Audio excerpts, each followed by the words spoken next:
विजयनगर साम्राज्य।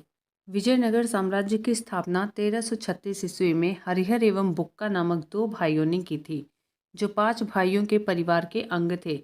विजयनगर का शाब्दिक अर्थ है जीत का शहर। हरिहर एवं बुक्का ने विजयनगर की स्थापना विद्यारण्य संत से आशीर्वाद प्राप्त करके की थी। हरिहर एवं बुक्का ने अपने पिता संगम के नाम पर संगम राजवंश की स्थापना की। विजयनगर साम्राज्य की राजधानी हम्पी थी। विजयनगर साम्राज्य के खंडहर तुंगभद्रा नदी पर स्थित हैं। इनकी राजभाषा तेलुगु थी। हरिहर एवं बुक्का पहले वारंगल के काकतीय शासक प्रताप रुद्र देव के सामंत थे। विजयनगर साम्राज्य पर क्रमशः निम्न वंशों ने शासन किया। पहला संगम, सुलुभ, तुलुभ एवं अराविडु वंश। बुक्का प्रथम ने वेद मार्ग प्रतिष्ठापक की उपाधि धारण की थी। हरिहर द्वितीय ने संगम शासकों में सबसे पहले महाराजाधिराज की उपाधि धारण की थी। इटली का यात्री निकोलो कांटी विजयनगर की यात्रा पर देवराव प्रथम के शासनकाल में आया। देवराव प्रथम ने तुंगभद्रा नदी पर एक बांध बनवाया ताकि जल की कमी दूर करने के लिए नगर में नहरें ला सके। सिंचाई के लिए उसने हरिद्र नदी पर भी बांध बनवाया। संगम वंश का सबसे प्रतापी राजा देवराय द्वितीय था। इसे इमाडी देवराय भी कहा जाता था। किसको? देवराय द्वितीय को इमाडी देवराय भी कहा जाता था। फारसी राजदूत अब्दुल रज़ाक देवराय द्वितीय के शासनकाल में विजयनगर आया था। इसके अनुसार विजयनगर में पुलिस वालों का वेतन वैश्यालय की आय से दी जाती थी। यहाँ पे क्रम दिया हुआ है, एक बार इनको देख लेते हैं। या संगम वंश के प्रमुख शासक दिए हुए हैं। संगम वंश के प्रमुख शासक पहले थे हरिहर 1336 टू 1356। बुक्का फर्स्ट, बुक्का प्रथम 1356 से 1356 से 1377 ईस्वी। हरिहर सेकंड से हरिहर सेकंड, हरिहर द्वितीय 1377 से 1404 ईस्वी। देवराय प्रथम 1406 से 1422 ईस्वी। देवराय द्वितीय 1422 से 1446 ईस्वी। मल्लिका अर्जुन 1446 से 1465 ईस्वी। विरूपाक्ष द्वितीय 1465 से 1485 ईस्वी। तेलुगु कवि श्रीनाथ कुछ दिनों तक देवराय द्वितीय के दरबार में रहे। फरिश्ता के अनुसार देवराय द्वितीय ने अपनी सेना में 2000 मुसलमानों को भर्ती किया था और उन्हें जागीरें दी थीं। एक अभिलेख में देवराय द्वितीय को जगबेटकर हाथियों का शिकारी कहा गया है। देवराय द्वितीय ने संस्कृत ग्रंथ महानाटक सुधानिधि एवं ब्रह्मसूत्र पर भाष्य लिखा। मल्लिका अर्जुन को प्रौढ़ देवराय भी कहा जाता था। सालव नरसिंह ने विजयनगर में दूसरे राजवंश सालव वंश 1485 से 1406 ईस्वी की स्थापना की। सालव वंश के बाद विजयनगर पर तुलुव वंश का शासन स्थापित हुआ। तुलुव वंश 1505 से 1565 ईस्वी की स्थापना वीर नरसिंह ने की थी। वीर नरसिंह ने की थी तुलुव वंश की स्थापना। तुलुव वंश का महान शासक कृष्णदेव राय था। वह 8 अगस्त 1509 को शासक बना। सालुव तिम्मा कृष्णदेव राय का योग्य मंत्री एवं सेनापति था। सालुव तिम्मा।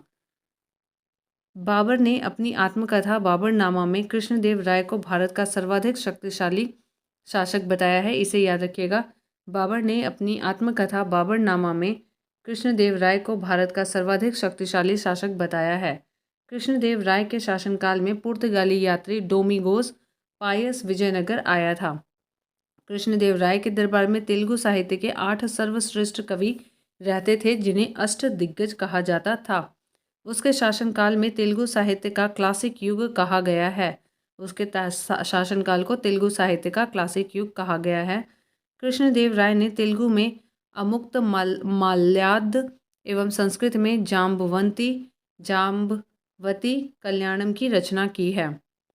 पांडुरंग महात्म्य की रचना तेनालीरामन रामकृष्ण ने की थी।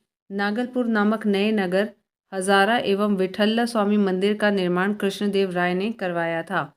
कृष्णदेव राय की मृत्यु 1529 ईस्वी में हो गई थी। कृष्णदेव राय ने आंध्र भोज, अभिनव भोज, आंध्र पितामह आदि की उपाधि धारण की थी।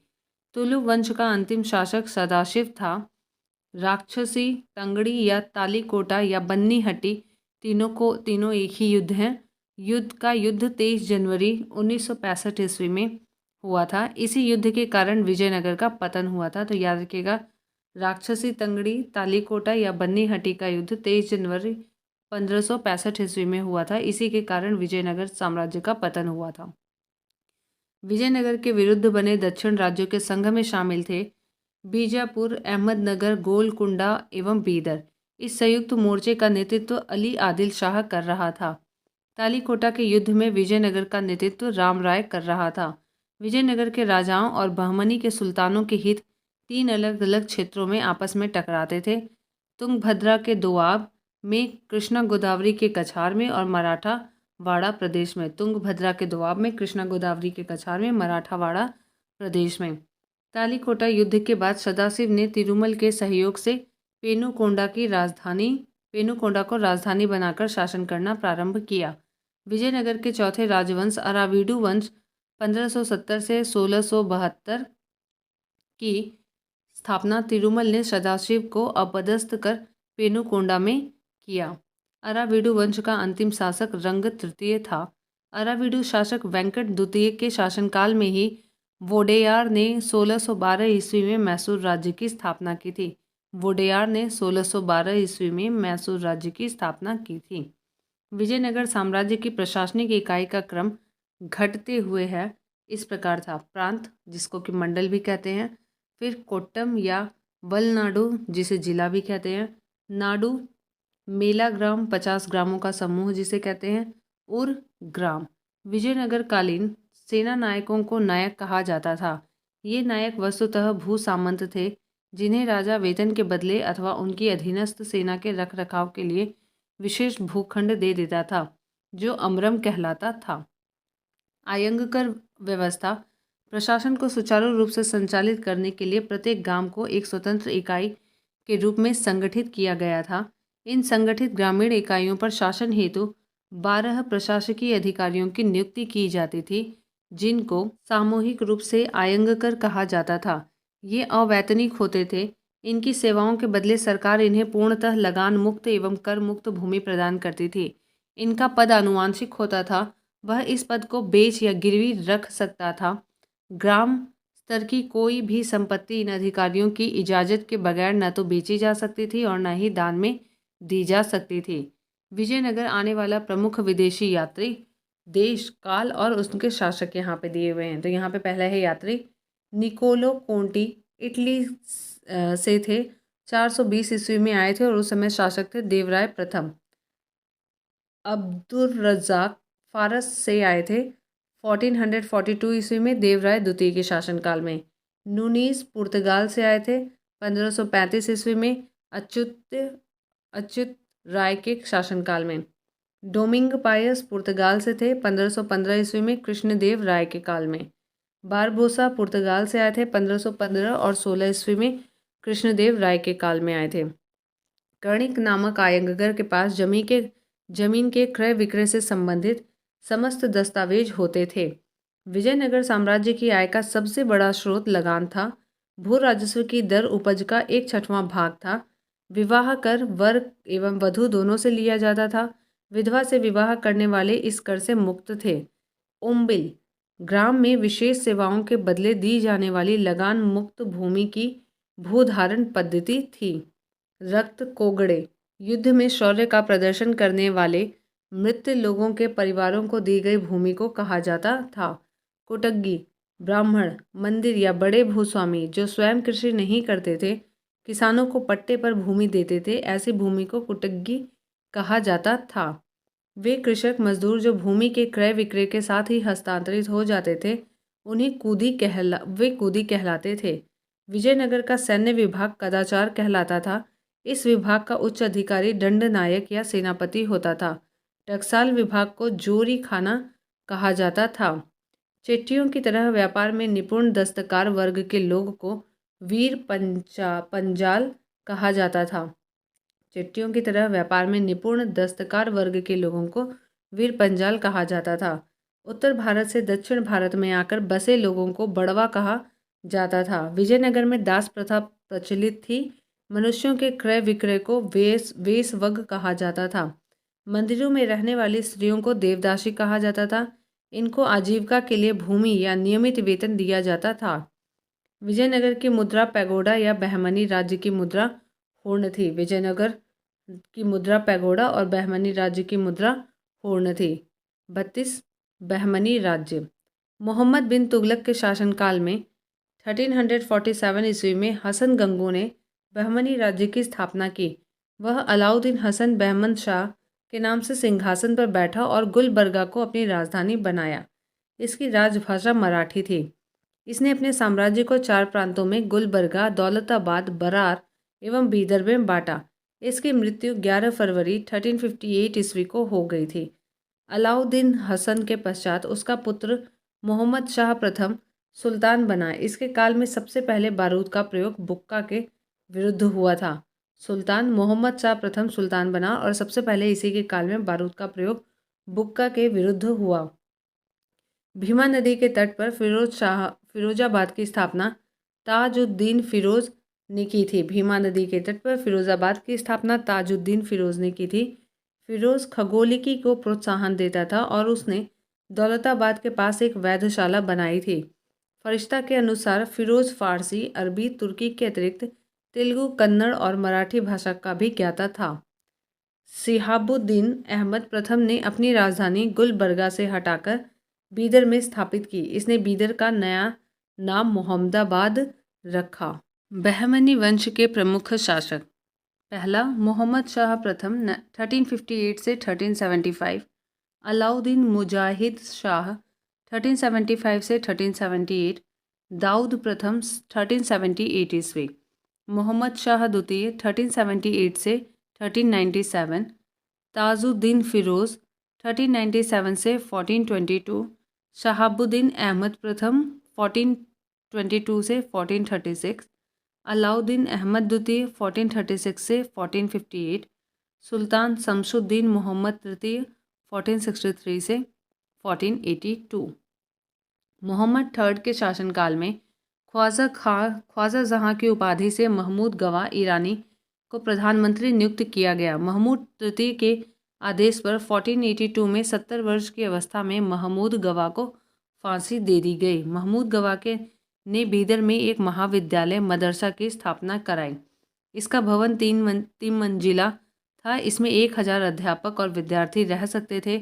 उन्हें भोजन और कपड़ा भी राज्य की ओर से मुफ्त में दिया जाता था। रियाजुल इंशा नाम से महमूद गवा के पत्रों का संग्रह किया गया। 1470 ईस्वी में रूसी यात्री निकितन बहमनी साम्राज्य बीदर की यात्रा पर आया। इस समय बहमनी राज्य पर मोहम्मद तृतीय का शासन था। बहमनी साम्राज्य के चारों प्रांतों, तरफों या अतरफों के प्रांतपति तरफदार उनके विरुद्ध विशेष से जाने जाते थे। उसके विरुद्ध विशेष से जाने जाते थे। पहला दौलताबाद का तरफदार मसनदे आली, बरार का तरफदार मजलिशे आली, बीदर का तरफदार अजामे हुमायूं एवं गुलबर्गा का तरफदार मालिक नायब। बीजापुर गुलबर्गा तराफ सबसे महत्वपूर्ण में शामिल था। बीजापुर गुलबर्गा तराफ सबसे महत्वपूर्ण में शामिल था। कलीमुल्लाह बहमनी वंश का अंतिम शासक था। इसकी मृत्यु के समय बहमनी राज्य 5 स्वतंत्र राज्यों में बट गया। इन स्वतंत्र राज्यों से संबंधित विवरण इस प्रकार हैं। पहला, बीजापुर वंश आदिल शाह, संस्थापक यूसुफ आदिल शाह, स्थापना वर्ष 1489। अहमदनगर वंश निज़ाम शाही, मलिक अहमद संस्थापक और 1490 ईस्वी स्थापना वर्ष। बरार इमाद शाही, फतेह उल्लाह इमाद शाह संस्थापक थे 1490 ईस्वी में। गोलकुंडा कुतुब शाही, कुली कुतुब शाह 1512, कुतुब शाह 1512 ईस्वी में स्थापना वर्ष। बीदर बरीद शाही, अमीर अली बरीद संस्थापक थे 1526 ईस्वी में स्थापना वर्ष। मोहम्मद प्रथम के मंत्री सैफुद्दीन गौरी ने केंद्रीय शासन का कार्य कई विभागों में विभक्त किया और उसने 8 मंत्रियों को नियुक्त किया जो इस प्रकार थे। वकील सल्तनत दिल्ली के मलिक नायब के समान। वकील कुल सभी मंत्रियों के कार्यों का निरीक्षण वकील को छोड़कर। अमीर जुमला अर्थ विभाग का अध्यक्ष। वजीर अशरफ विदेश नीति एवं दरबार संबंधी कार्यों का निष्पादन करता था। नाज़िर वह अर्थ विभाग से संबंधित था। पेशवा वकील सल्तनत का सहायक था। कोतवाल नगर का मुख्य पुलिस अधिकारी था। सदरे जहां न्याय विभाग, धर्म तथा दान विभाग का अध्यक्ष था। सुल्तान के महल तथा दरबार की सुरक्षा के लिए विशेष अंगरक्षक सैनिक दल था, जिसे साखे खेल कहा जाता था। यह 4 भागों या नौबत में विभाजित थे, जिसके मुख्य अधिकारी सरे नौबत होता था। बहमनी राज्य में कुल 18 शासक हुए, जिन्होंने कुल मिलाकर 175 वर्ष शासन किया। बहमनी राज्य में कुल 18 शासक हुए, जिन्होंने कुल मिलाकर 175 वर्ष शासन किया। स्वतंत्र प्रांतीय राज्य। पहला, जौनपुर। जौनपुर की स्थापना फिरोज शाह तुगलक ने अपने भाई जौना खां की स्मृति में की थी। फिरोज शाह तुगलक ने अपने भाई जौना खां के स्मृति में की थी। जौनपुर में स्वतंत्र सरकी राजवंश की स्थापना मलिक सरवर ख्वाजा जहां ने की थी। ख्वाजा जहां को मलिक उस शर्क पूर्व का स्वामी की उपाधि 1394 ईस्वी में फिरोज शाह तुगलक के पुत्र सुल्तान महमूद ने दी थी। जौनपुर के अन्य प्रमुख शासक थे मुबारक शाह 1399 से 1402 ईस्वी, शमसुद्दीन इब्राहिम शाह 1402 से 1436 ईस्वी, महमूद शाह 1436 से 51 ईस्वी एवं अंतिम शासक हुसैन शाह 1458 से 1500 ईस्वी। लगभग 75 वर्ष तक स्वतंत्र रहने के बाद जौनपुर पर बहलोल लोदी ने कब्जा कर लिया। जौनपुर पर बहलोल लोदी ने कब्जा कर लिया। सरकी शासन के अंतर्गत विशेषकर इब्राहिम शाह के समय में जौनपुर में साहित्य एवं स्थापत्य कला के क्षेत्र में हुए विकास के कारण जौनपुर को भारत के सिराज के नाम से जाना गया। अटाला देवी की मस्जिद का निर्माण 1408 ईस्वी में शर्की सुल्तान इब्राहिम शाह द्वारा किया गया था। अटाला देवी मस्जिद का निर्माण कन्नौज के राजा विजय चंद्र द्वारा निर्मित अटाला देवी के मंदिर को तोड़कर किया गया था।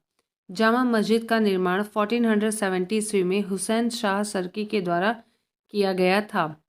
झंझरी मस्जिद 1430 ईस्वी में इब्राहिम शर्की के द्वारा एवं लाल दरवाज़ा मस्जिद का निर्माण मोहम्मद शाह के द्वारा 1450 ईस्वी में किया गया था। अगला है कश्मीर। सुहादेव नामक एक हिंदू ने 1301 ईस्वी में कश्मीर में हिंदू राज्य की स्थापना की थी। 1339 से 40 ईस्वी में कश्मीर में शाह मीर के द्वारा प्रथम मुस्लिम वंश की स्थापना की गई। कश्मीर की प्रथम मुस्लिम शासक शाह मीर था, जो शमसुद्दीन शाह मीर के नाम से गद्दी पर बैठा। इसने अपनी राजधानी इंद्रकोट में स्थापित की। अलाउद्दीन ने राजधानी इंद्रकोट से हटाकर अलाउद्दीनपुर यानी कि श्रीनगर में स्थापित की।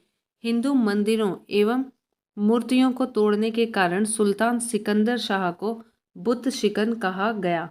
हिंदू मंदिरों एवं मूर्तियों को तोड़ने के कारण सुल्तान सिकंदर शाह को बुत शिकन कहा गया। 1420 ईस्वी में जैन उल आबदीन सिंहासन पर बैठा। इसकी धार्मिक सहिष्णुता के कारण इसे कश्मीर का अकबर कहा गया। जैन उल आबदीन को कश्मीर का अकबर कहा गया, इसकी धार्मिक सहिष्णुता के कारण। जैन उल आबदीन फारसी, संस्कृत, कश्मीरी, तिब्बती आदि भाषाओं का ज्ञाता था। इसने महाभारत एवं राजतरंगिणी को फारसी में अनुवाद करवाया। 1588 ईस्वी में अकबर ने कश्मीर को मुगल साम्राज्य में मिला लिया। बंगाल। इख्तियारुद्दीन मोहम्मद बिन बख्तियार खिलजी ने बंगाल को दिल्ली सल्तनत में मिलाया। गयासुद्दीन तुगलक ने बंगाल को 3 भागों में विभाजित किया।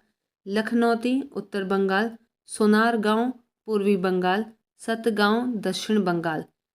1345 ईस्वी में हाजी इलियास बंगाल के विभाजन को समाप्त कर शमसुद्दीन इलियास शाह के नाम से बंगाल का शासक बना। पांडुआ में अदीना मस्जिद का निर्माण 1364 ईस्वी में सुल्तान सिकंदर शाह ने करवाया था। बंगाल का शासक गयासुद्दीन आजम शाह 1389 से 1409 ईस्वी में अपनी न्यायप्रियता के लिए प्रसिद्ध था। कौन? गयासुद्दीन आजम शाह। अलाउद्दीन हुसैन शाह 1493 से 1518 ईस्वी तक ने राजधानी को पांडुआ से गौड़ स्थानांतरित किया। महाप्रभु चैतन्य अलाउद्दीन के समकालीन थे। महाप्रभु चैतन्य अलाउद्दीन के समकालीन थे। अलाउद्दीन ने सत्यपीर नामक आंदोलन की शुरुआत की। अलाउद्दीन ने सत्यपीर नामक आंदोलन की शुरुआत की। मालाधर बसु ने अलाउद्दीन के शासनकाल में ही श्री कृष्ण विजय की रचना कर घुड़राज खान की उपाधि धारण की। इनके बेटों को सत्यराज खान की उपाधि दी गई। नासिरुद्दीन नुसरत शाह ने गौड़ में बड़ा सोना एवं कदम रसूल मस्जिद का निर्माण कराया। बाबर के आक्रमण के समय बंगाल का शासक नुसरत शाह था। मालवा दिलावर खां ने 1401 ईस्वी में मालवा को स्वतंत्र घोषित किया। दिलावर का पुत्र अलप खां हुशंग शाह की उपाधि धारण कर 1405 ईस्वी में मालवा का शासक बना। उसने अपनी राजधानी को धारा से मांडू स्थानांतरित किया। मालवा में खिलजी वंश की स्थापना महमूद शाह ने की। गुजरात के शासक बहादुर शाह ने महमूद शाह द्वितीय को युद्ध में परास्त कर उसकी हत्या कर दी और मालवा को गुजरात में मिला लिया। मांडू के किले हिंडोला भवन या दरबार हॉल का निर्माण हुसंग शाह ने करवाया था। मांडू का किला हिंडोला भवन या दरबार हॉल का निर्माण हुसंग शाह ने कराया था। इस किले में सर्वाधिक महत्वपूर्ण है दिल्ली दरवाजा। बाज बहादुर एवं रूपमती का महल का निर्माण सुल्तान नासिरुद्दीन शाह द्वारा करवाया गया था। बाज बहादुर और रूपमती का महल। जहाज महल का निर्माण गयासुद्दीन खिलजी ने मांडू में करवाया था। जहाज महल का निर्माण गयासुद्दीन खिलजी ने मांडू में करवाया था। कुश्क महल को महमूद खिलजी ने फतेहाबाद नामक स्थान पर बनवाया था। फतेहाबाद में महमूद खिलजी ने कुश्क महल को बनवाया था। गुजरात के शासक राजा कर्ण को पराजित कर अलाउद्दीन ने 1297 ईस्वी में इसे दिल्ली सल्तनत में मिला लिया था। 1391 ईस्वी में मोहम्मद शाह तुगलक द्वारा नियुक्त गुजरात का सूबेदार जफर खान ने सुल्तान मुजफ्फर शाह की उपाधि धारण कर 1407 ईस्वी में गुजरात का स्वतंत्र सुल्तान बना। गुजरात के प्रमुख शासक थे अहमद शाह 1411 से 1452 ईस्वी तक, महमूद शाह बेगड़ा 1458 से 1511 ईस्वी तक, बहादुर शाह 1526 से 1537 ईस्वी तक। अहमद शाह ने अस्सावल के निकट साबरमती नदी के किनारे अहमदाबाद नामक नगर बसाया और पाटन से राजधानी हटाकर अहमदाबाद को राजधानी बनाया। गुजरात का सबसे प्रसिद्ध शासक महमूद बेगड़ा था। महमूद बेगड़ा ने गिरनार के निकट मुस्तफ़ाबाद नामक नगर और चंपानेर के निकट मोहम्मदाबाद नगर बसाया। 1572 ईस्वी में अकबर ने गुजरात को मुगल साम्राज्य में मिला लिया। मेवाड़ अलाउद्दीन खिलजी ने 1303 ईस्वी में मेवाड़ के गोहिलौत राजवंश के रत्न सिंह को पराजित कर मेवाड़ को दिल्ली सल्तनत में मिला लिया। गोहिलौत वंश की एक शाखा सिसोदिया वंश के हमीर देव ने मोहम्मद तुगलक को हराकर पूरे मेवाड़ को स्वतंत्र करा लिया। राणा कुंभा ने 1448 ईस्वी में चित्तौड़ में एक विजय स्तंभ की स्थापना की।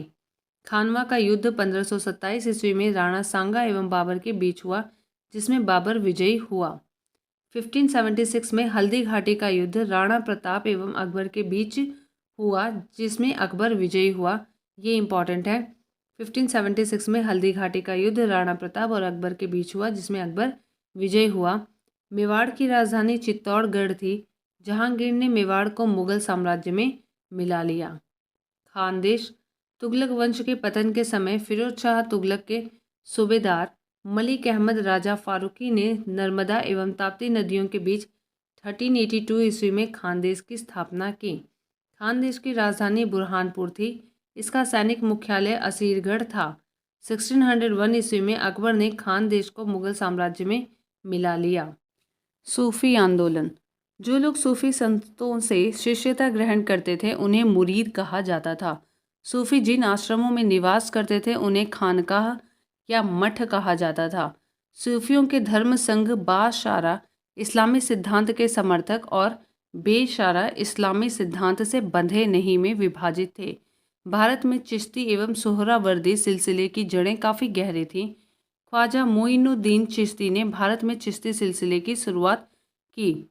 चिश्ती सिलसिले का मुख्य केंद्र जो था वो अजमेर में था, जहाँ पे सब लोग जाते हैं। चिश्ती सिलसिला के कुछ अन्य महत्वपूर्ण संत थे निज़ामुद्दीन औलिया, बाबा फरीद, बख्तियार काकी एवं शेख बुरहानुद्दीन गरीब। बाबा फरीद बख्तियार काकी के शिष्य थे। बाबा फरीद की रचनाएं गुरु ग्रंथ साहब में शामिल हैं। बाबा फरीद के दो महत्वपूर्ण शिष्य थे निज़ामुद्दीन औलिया एवं अलाउद्दीन शाबिर। हज़रत निज़ामुद्दीन औलिया ने अपने जीवन काल में दिल्ली के 7 सुल्तानों का शासन देखा था। इनके प्रमुख शिष्य थे शेख सलीम चिश्ती, अमीर खुसरो, अमीर हसन देहलवी। शेख बुरहानुद्दीन गरीब ने 1340 ईस्वी में दक्षिण भारत के क्षेत्रों में चिश्ती संप्रदाय की शुरुआत की और दौलताबाद को मुख्य केंद्र बनाया। सूफियों के सोहरावर्दी धर्मसंघ या सिलसिले की स्थापना शेख शिहाबुद्दीन उमर सोहरावर्दी ने की, किंतु 1262 ईस्वी में इसके सुदृढ़ संचालन का श्रेय शेख बदरुद्दीन जकारिया को है। इन्होंने सिंध एवं मुल्तान को मुख्य केंद्र बनाया। सोहरावर्दी धर्म संघ में अन्य प्रमुख संत थे जलालुद्दीन तबरीज़ी, सैयद सुरखजोश और बुरहान आदि। सोहरावर्दी सिलसिले ने राज्य के संरक्षण को स्वीकार किया था। शेख अब्दुल्ला सत्तारी ने सत्तारी सिलसिले की स्थापना की थी और इसका मुख्य केंद्र बिहार था। कादरी धर्म संघ या सिलसिला की स्थापना सैयद अब्दुल कादिर अल जिलानी ने बगदाद में की थी। भारत में इस सिलसिले के प्रवर्तक मोहम्मद गौस थे। इस सिलसिले के अनुयायी गाना बजाने के विरोधी थे। ये लोग शिया मत के विरुद्ध थे। राजकुमार दारा शाहजहां का ज्येष्ठ पुत्र कादरी सिलसिले के मुल्ला शाह का शिष्य था। नक्शबंदी धर्म संघ या सिलसिला की स्थापना ख्वाजा उबैदुल्ला ने की थी। भारत में इस सिलसिले की स्थापना ख्वाजा बकी बिल्ला ने की थी। भारत में इसके व्यापक प्रचार का श्रेय बकी बिल्लाह के शिष्य अकबर के समकालीन शेख अहमद सरहिंदी को था। फिरदौसी सोहरावर्दी सिलसिले की एक शाखा थी जिसका कार्यक्षेत्र बिहार था। इस सिलसिले को शेख शरीफुद्दीन याहा ने लोकप्रिय बनाया। याहा ख्वाजा निज़ामुद्दीन के शिष्य थे।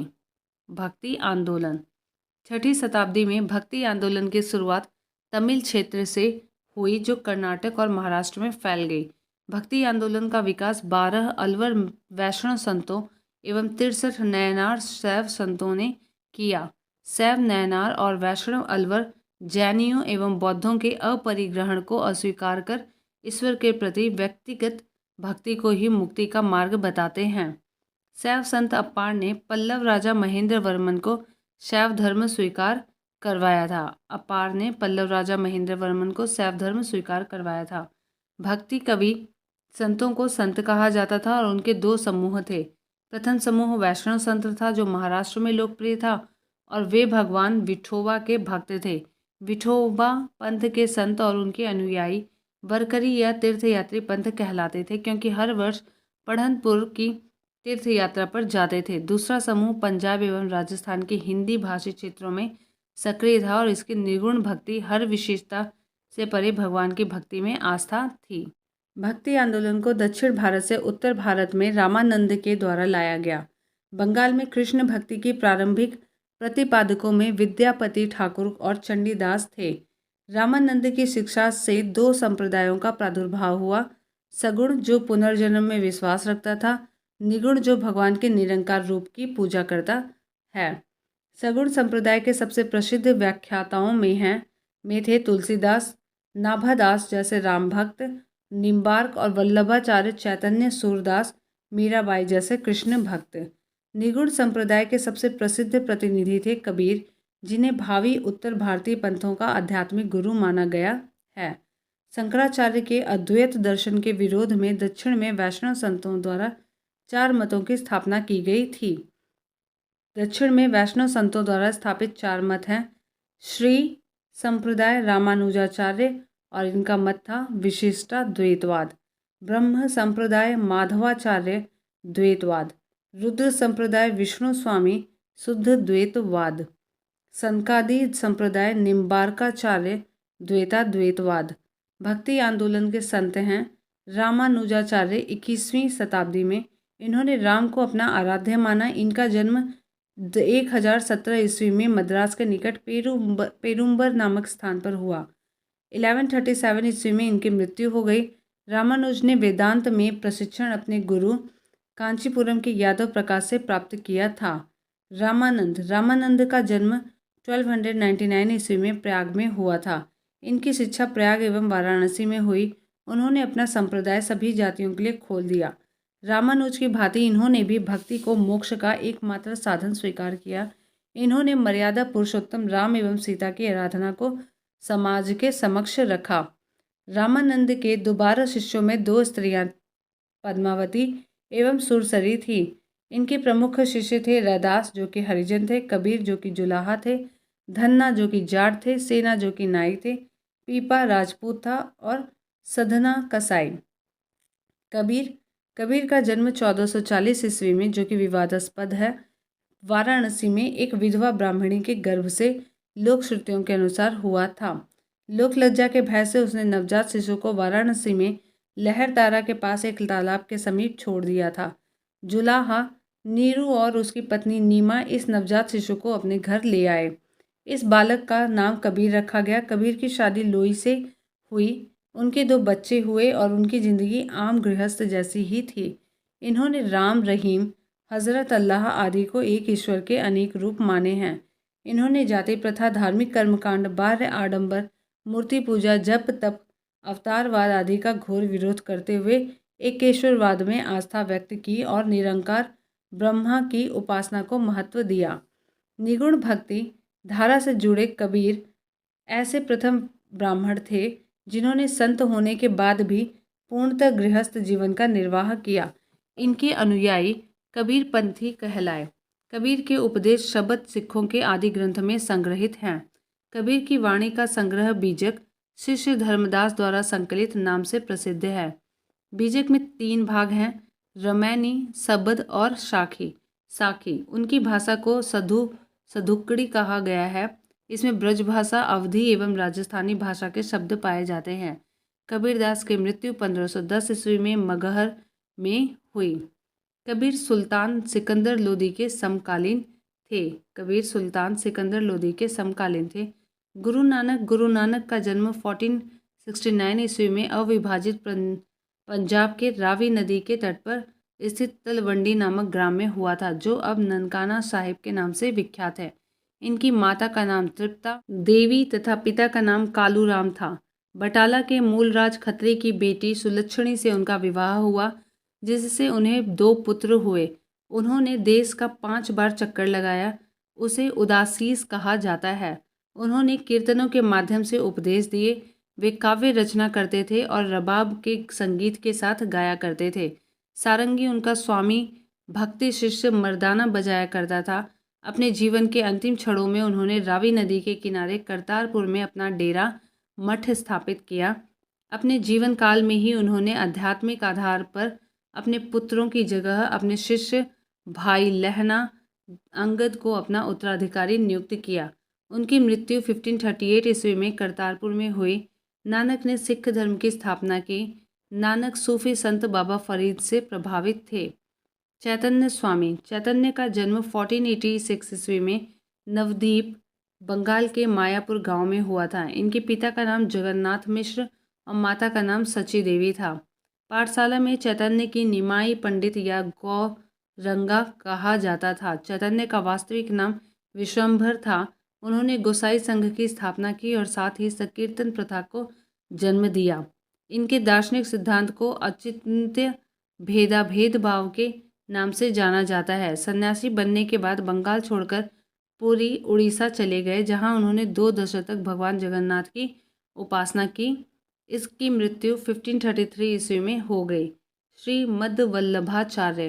मध्वल्लभाचार्य का जन्म 1479 ईस्वी में चंपारण्य वाराणसी में हुआ था। इनके पिता का नाम लक्ष्मण भट्ट, माता का नाम यल्लम गरु था। इनका विवाह महालक्ष्मी के साथ हुआ। इनके 2 पुत्र थे, गोपीनाथ जन्म 1511 तथा विठलनाथ जन्म 1516 ईस्वी में। इन्होंने गंगा यमुना संगम के समीप अरैल नामक स्थान पर अपना निवास स्थान बनाया। वल्लभाचार्य ने भक्ति साधना पर विशेष जोर दिया। उन्होंने भक्ति को मोक्ष का साधन बताया, जिनके भक्ति मार्ग को पुष्टि मार्ग कहते हैं। सूरदास वल्लभाचार्य के शिष्य थे। गोस्वामी तुलसीदास, इनका जन्म उत्तर प्रदेश के बांदा जिले में राजापुर गांव में 1532 ईस्वी में हुआ था। इन्होंने रामचरितमानस की रचना की। इनकी मृत्यु 1623 ईस्वी में हुई।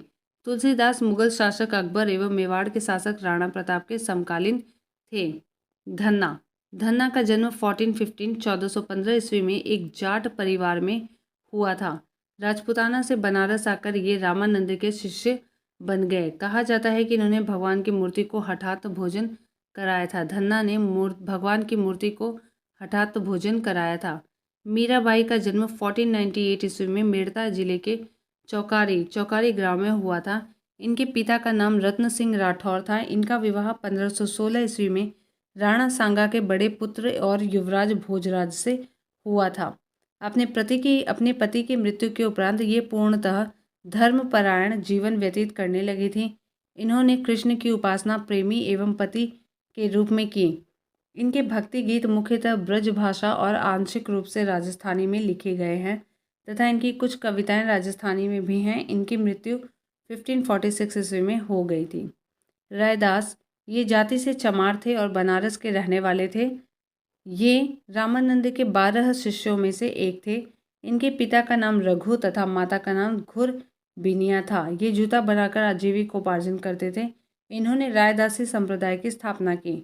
दादू दयाल यह कबीर के अनुयायी थे। इनका जन्म 1544 ईस्वी में अहमदाबाद में हुआ था। इनका संबंध धुनिया जाति से था। सांभर में आकर इन्होंने ब्रह्म संप्रदाय की स्थापना की। अकबर ने धार्मिक चर्चा के लिए इन्हें एक बार फतेहपुर सीकरी बुलाया था। इन्होंने निपख नामक आंदोलन की शुरुआत की। इनकी मृत्यु 1603 ईस्वी में हो गई। सुंदर दास 1596 से 1689 दादू के शिष्य थे। शंकरदेव, इन्होंने भक्ति आंदोलन का प्रचार प्रसार असम में किया। ये चैतन्य के समकालीन थे। भक्ति आंदोलन का प्रचार प्रसार असम में किया और ये चैतन्य के समकालीन थे। शंकरदेव 1449 से 1569 ईस्वी तक।